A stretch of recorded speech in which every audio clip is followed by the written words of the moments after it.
Welcome back to Multiversal Explanations, your go-to place when you want to learn more about various fictional universes. Sean here, and today I'm going to be bringing you the start of the history of John Walker, also known as U.S. Agent.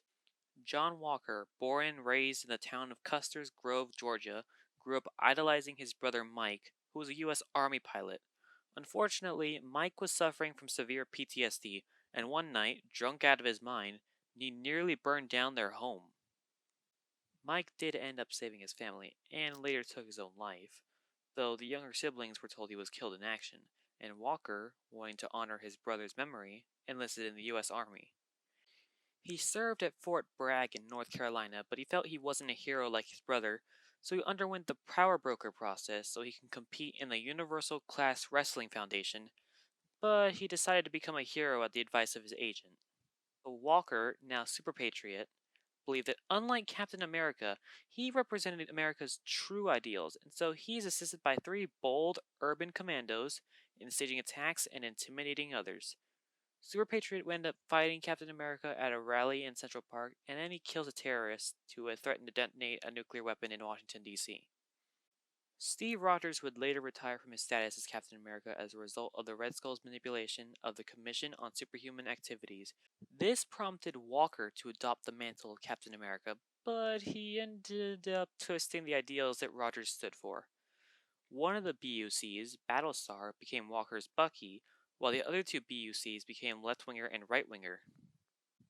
Left Winger and Right Winger would publicly reveal Walker's identity, which led to the murder of his parents at the hands of the Watchdogs, a terrorist group led by the Red Skull.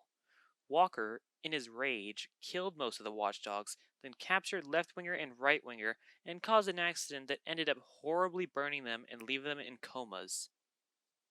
As a result of his distasteful actions, Walker came into a confrontation with Rogers, now calling himself the Captain. The two confronted the Red Skull, and after the pair defeated him, Walker was deemed unworthy of the mantle due to his actions during his time as the Captain America. After returning the shield and title to Rogers at a press conference, Walker was seemingly killed in a hailstorm of bullets. It was later revealed that the Commission faked Walker's death and then brainwashed him, and so he emerged as U.S. Agent, wearing a variation of the uniform that Rogers wore as the Captain, and began using his vibranium shield.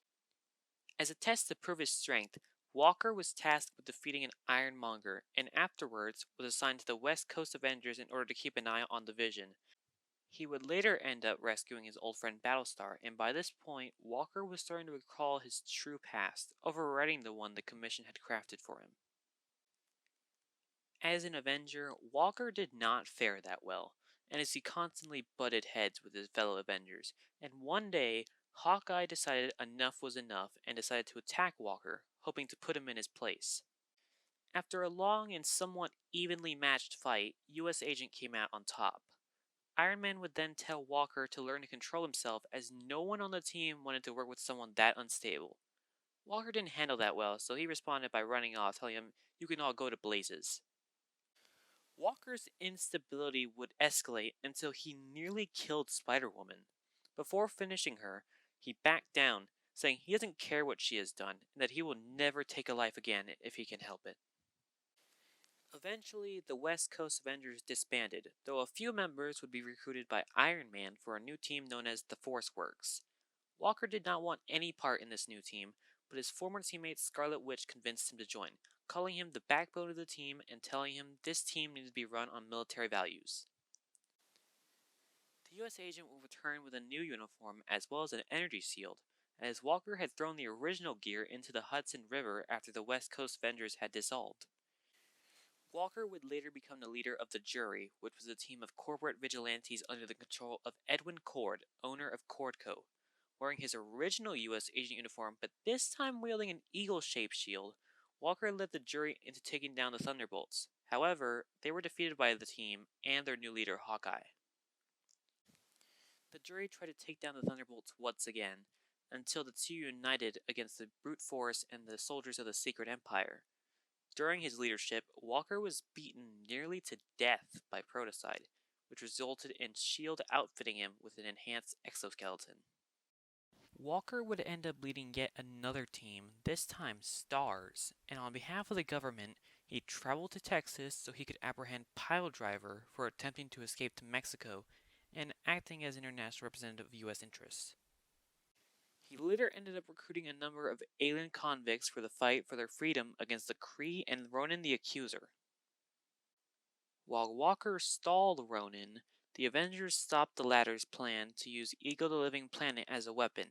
The Avengers tried to thank Walker for his help, but he didn't want to hear any of it, as he was disappointed that they let such a threat reach the Earth in the first place. To no one's surprise, Walker went on to lead another team called the Invaders and acted as their Captain America, in fact demanding to be addressed by that name. The Invaders who knew the real Captain America refused, which prompted Walker to respond by claiming that today's world needed a tougher symbol of America. He would later battle Axis Mundi alongside the Invaders, but the team would disband after the death of Jim Hammond, otherwise known as the Human Torch. When the Superhuman Registration Act was passed, Walker was all for it and was assigned to Canada as leader of the Omega Flight. They ended up preventing many villains, including the Purple Man, from crossing into Canada to escape the act. During a mission to defeat Norman Osborn's Black Ops Thunderbolts in Asgard, Walker lost his left arm and leg to their leader Nuke Scourge. Retiring from active duty and being fitted with a metal hook, Walker became the warden of the supervillain prison The Raft. One day, while transporting the Dark Avengers back to the prison, Walker's transport went down and he and his squad woke up in an alternate New York. While Walker was knocked out, the Dark Scarlet Witch, known as June Covington, bonded that world's Venom symbiote to Walker, which restored his lost limbs. They would later find out from Reed Richards that AIM created a distorted reality pocket to test potential scenarios and salvage technology created by those within the pocket. The Dark Avengers ended up opening a portal into the real world where they promptly defeated the AIM agents. June would then manipulate Walker into leading the still wanted Dark Avengers. Walker would later join Doctor Doom's Avengers and battle the now evil Scarlet Witch Wanda Maximoff and saved many civilians caught in the crossfire of her rampage. Somehow, 3D Man got a hold of Wanda and took her to a machine Doom had created to cannibalize her abilities, which she eventually broke out of. After her powers were condensed into the device, the mission was complete.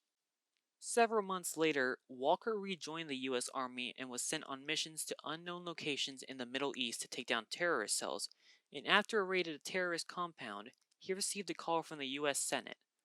Returning to the States, Walker met with Keene Industries President Paul Keene and Senator Tom Harold in Manhattan. They wanted him to reclaim the shield from Sam Wilson as the public did not think he was suitable for the title of Captain America. Walker refused, despite disagreeing with Sam's political views and how they influenced his actions as Captain America. Steve Rogers then interrupted the three, asking to talk to Walker in private. Steve told Walker that the pressure of the title was having the same effect on Sam as it did on Walker, driving him out of control, and asked Walker to deal with Sam personally. Walker then tracked down Sam and demanded the shield be returned. Sam refused and the two fought, with Walker's greater physical strength giving him the edge. Yet somehow, Sam managed to turn the tables by forcing Walker into a dark tunnel. Using his powers to gain aid from the owls who lived in the tunnel, Sam defeated Walker and left him on the pavement. It was later revealed that Steve was secretly an agent of Hydra and that he engineered this whole conflict. John was reported missing the following week, but would later resurface in Washington, D.C., fighting Hydra's forces after their takeover of the United States. Later on, during the Robot Revolution, Force Works was reformed with Walker, Quake, War Machine, and Mockingbird, and they were sent to Lingardis, where they were met by an army of Deathlocks and the giant robot Ultimo. They defeated Ultimo with the help of MODOK, but only so the latter could take control of the defeated robot's body. Due to the team failing to retrieve data on how to build the Deathlocks that MODOK had made to fight Ultimo, Maria Hill removed everyone from the team except Walker.